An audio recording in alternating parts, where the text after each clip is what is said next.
Hey, Lauren here. I've got a list of top 10 reasons I have fired realtors.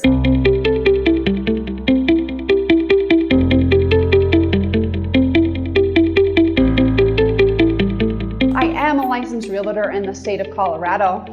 However, I do about I'd say on average, 5 transactions a year, most of which I am the licensed realtor for them.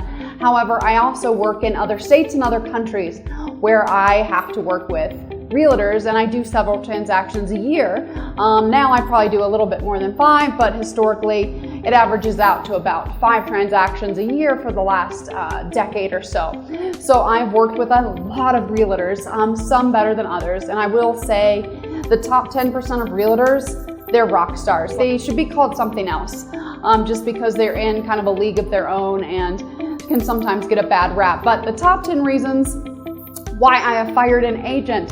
The first is contract issues, and these are errors. Contracts that are riddled with errors. It's a pet peeve of mine. It drives me nuts, and I'm not talking like 1 or 2 errors, but when the contract is just riddled with errors, it seems like the agent has no clue how to write a contract. I can't work with someone like that. So number 2 is I can't get a hold of you. And I'm not talking I can't get a hold of you within a 5-minute period, or if you're busy, just tell me, and that's okay. Let me know your schedule. But when I can't get a hold of you, time is of the essence, ladies and gentlemen. So if I can't get a hold of you and I don't know where you are, you gotta go. So number 3 is your trustworthiness. Do I trust the words that come out of your mouth? Like the analogy, the used car salesman and a realtor, they have a lot in common. And if I can't trust what you were saying, I can't work with you. And I'm okay if you just don't know the answer. I'd rather you just say, I don't know. Tell me something that I don't want to hear. I want the truth. And if you're not going to be honest with me, I'm not going to trust you and I can't work with you. So number 4, conflicts of interest.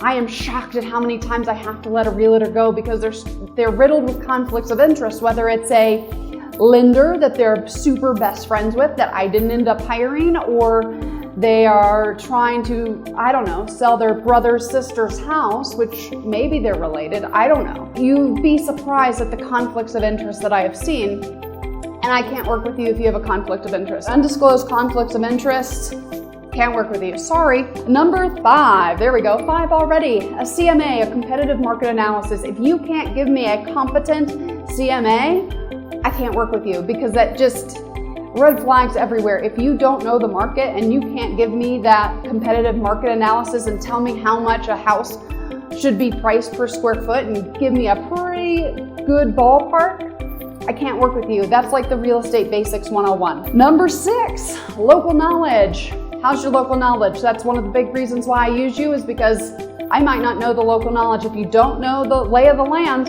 I can't use you. And I'm not talking street signs. I'm awful with directions. I put a GPS everywhere I go. Even I do it to work every day. And that's okay. But if you don't know the lay of the land, the local jive, I can't work with you. Also, super important, your ability to negotiate. If I feel like I have to negotiate on your behalf when you are my realtor, I can't work with you. And that's actually, my husband and I talked about that last night. He was frustrated. He goes, why can't I just negotiate on my own behalf? And we've had a lot of experience, and so we've been in tough situations, and we gotta have someone that we can trust to negotiate and knows how to negotiate on our behalf. We're also awesome clients. So if you're an attorney of ours, you usually have to put us back in our place a little bit on negotiations. So number 8 is transaction knowledge. I need you to know the ins and outs of a contract you're expecting me to sign, and you need to know the legal ramifications, which this might be a little above and beyond for a realtor, because a realtor's not an attorney, but I expect them to know exactly what they're expecting me to sign. Otherwise, if you won't put skin in the game, why on earth am I? So number 9, personal portfolio. I like working with people that have their own portfolios, and maybe I'm a little biased. It's because they've written their checks too. I just don't want to work with a realtor that doesn't have their own real estate portfolio, and maybe that's me being judgmental. But I like to work with someone that has skin in the game, that's written the checks too, because it's that one thing to tell people, oh, it's worth the cash, just write the check, blah, blah, blah. You'll get it back later. If they haven't done it themselves, why on earth am I listening to them? And It's a different mindset when you use your own money. It just is. It hurts more. And so I will not work with a realtor that doesn't have their own portfolio. Maybe I'm a jerk, maybe I'm not. I don't know. Depends on the day, I suppose. Number 10 is your ability to protect me and my interests. And this is a big one. It just goes back to understanding a contract and knowing how to negotiate and knowing the ins and outs of a contract, and even really seasoned realtors that know better. That's more of my issue, is they knew better and they just decided not to say anything. And they're supposed to work for me. I didn't negotiate my rate down because I just don't do it. I pay for quality. I'm okay with that.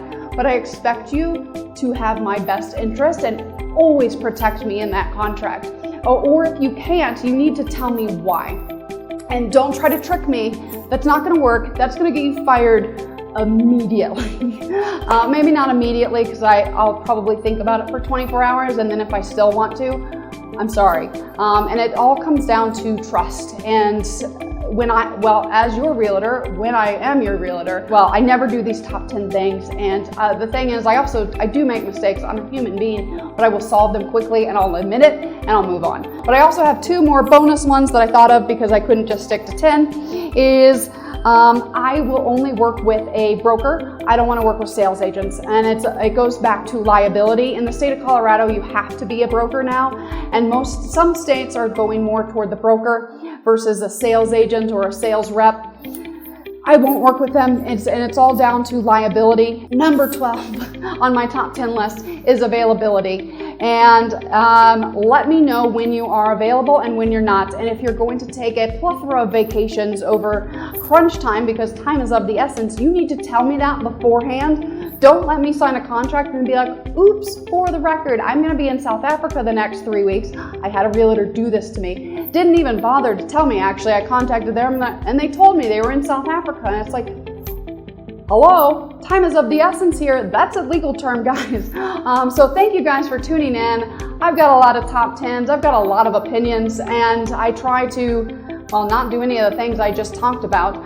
So if you guys ever have any questions about real estate, rental portfolios, my door is always open. Thanks.